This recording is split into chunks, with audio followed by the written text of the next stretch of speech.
Bonjour à tous, aujourd'hui nous allons parler de comment faire un effet de zoom sur les images, comme il peut y avoir sur le site de Medium, comme il peut y avoir dans Gatsby, ce qui nous permet d'avoir donc cet effet dans Next.js. Typiquement on va le faire sur un composant React.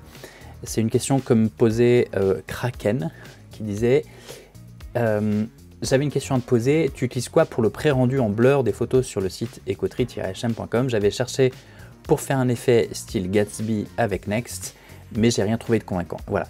Et donc je vais vous montrer un petit peu comment on fait ça, comment est-ce qu'on fait pour avoir cette structure. On a une image un peu floue au début et on zoome sur l'image.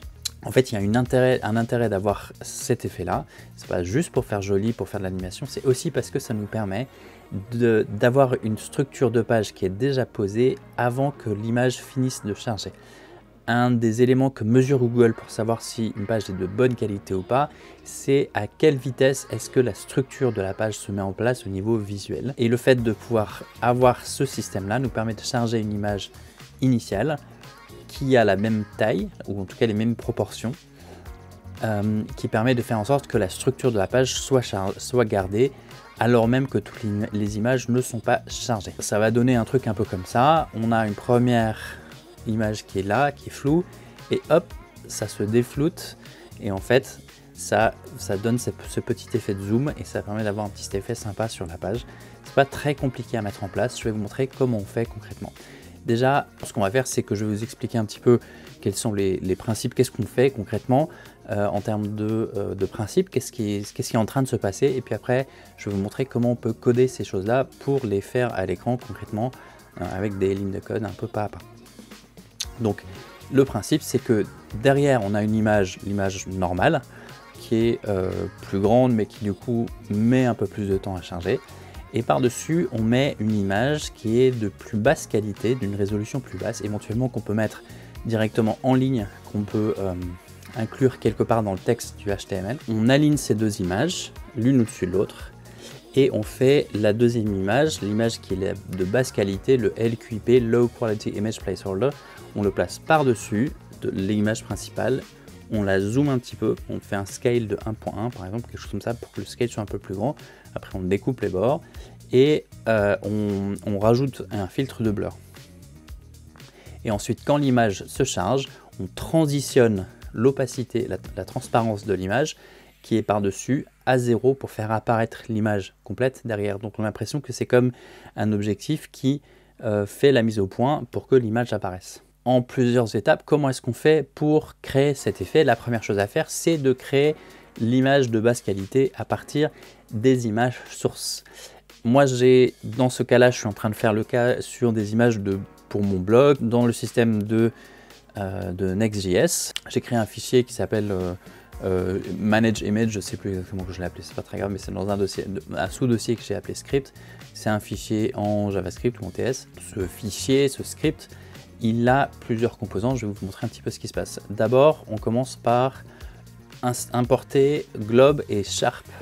Ils sont deux librairies qu'il faut installer. On fait un yarn add de Glob et de Sharp. On ne s'en sert que en développement, donc il n'y a pas besoin de faire de l'installer dans le général. On installe en -d qui installe que pour le développement. On utilise la librairie du coup Glob qui va faire une recherche de tous les fichiers qui matchent un certain pattern de wildcard. Ici on cherche tous les fichiers dans les sous-dossiers de blog qui s'appellent étoile.jpg. Ensuite on va itérer sur ces fichiers et on va regarder pour chaque fichier si le fichier termine en lqip.jpg. Dans quel cas c'est un Low Quality Image Placeholder qui a déjà été créé par le passé. On ne va pas recréer une nouvelle image, sinon ça va durer éternellement. On aura des sous-images de sous-images de sous-images. Donc là l'idée c'est de ne faire que pour les images qui sont de haute qualité. Ensuite on va appliquer le filtre Sharp, ce pipeline Sharp. Il va prendre l'image et en faire une version qui fait 128 pixels de large. On peut faire 64, on reste sur des dimensions qui sont faibles. Il redimensionnera automatiquement la hauteur pour être à la bonne hauteur par rapport à la largeur. Et on enregistre le fichier du coup dans un fichier qui s'appelle le même nom du fichier .lqip.jpg. Donc d'où le filtre plus haut qui skip les fichiers qui suivent ce pattern-là. Ensuite, dans le script, dans notre React, on va créer un système où on a une div principale qui contient les deux images qui sont l'une avec l'autre à l'intérieur de la div. Et du coup, on va les positionner comme j'ai précisé, l'une au-dessus de l'autre. Donc, la première, donc la div générale, elle a le style parent. Ensuite, il y a un style LQIP qui va chercher l'image low quality et un style main l'image style main qui va chercher l'image principale. Qu'est-ce qu'on met comme style sur ces trois éléments? Tout d'abord, sur le style parent, on va faire un position relative, ce qui va nous mettre une position absolue sur les deux images qui sont à l'intérieur, les positionner de manière absolue. Avant d'aller plus loin, on utilise un padding fixe sur cette div pour dire cette div, elle va avoir des proportions de 16 neuvième. Le padding bottom 56,25, ça correspond à du 16 neuvième. L'image de basse qualité, on va l'agrandir un peu pour avoir cet effet de zoom justement quand on le cache. Et du coup, cet agrandissement, pour qu'il ne dépasse pas, on fait que le overflow est hidden. Ça veut dire tout ce qui dépasse de cette div est caché. Et du coup, ça nous permet de faire ça. Ensuite, pour les deux images, chacune vont être à 100% de largeur. On met un z-index sur chacune d'entre elles pour que celle qui est de basse qualité soit au-dessus, par-dessus celle qui est de haute qualité. Celle qui est de haute qualité, de qualité normale, on va dire l'image d'origine, on la positionne pour que son coin en haut à gauche soit en haut à gauche de la div principale. Donc on la positionne pour couvrir la fenêtre complètement. Ici, là où ça devient intéressant, on positionne l'image de basse qualité de telle sorte à ce que son centre soit au centre de la div. Donc d'où le translate -50, c'est ça qui nous permet de positionner son centre. Et le top left 50%, 50%, ça fait que c'est positionné au centre de la div par an. On ajoute un scale de 1.1 qui fait que ça s'agrandit et que ça devient plus grand. Comme précisé, on fait un blur, donc ça fait un filtre de flou sur l'image. Et pour finir, on applique des propriétés de transition. On dit que la transition va s'appliquer à l'opacité, que ça aura une durée de 500 millisecondes et on fait une transition qui est non plus linéaire mais qui a une courbe de Bézier qui fait un easing, qui fait que ça va rentrer progressivement, que ça va faire un sentiment plus naturel puisque c'est une fonction qui n'est pas une droite, ce qui fait un peu rude quand on la voit. Ensuite, on gère l'état de chargement de l'image. Donc on fait un state qui est faux initialement, qui est est-ce que l'image est chargée, et on a la fonction d'accesseur pour dire la fonction est chargée. On applique justement sur l'image principale la fonction qui dit ok, c'est bon, l'image est chargée, tu peux déclencher tu peux stocker le fait que l'image est chargée.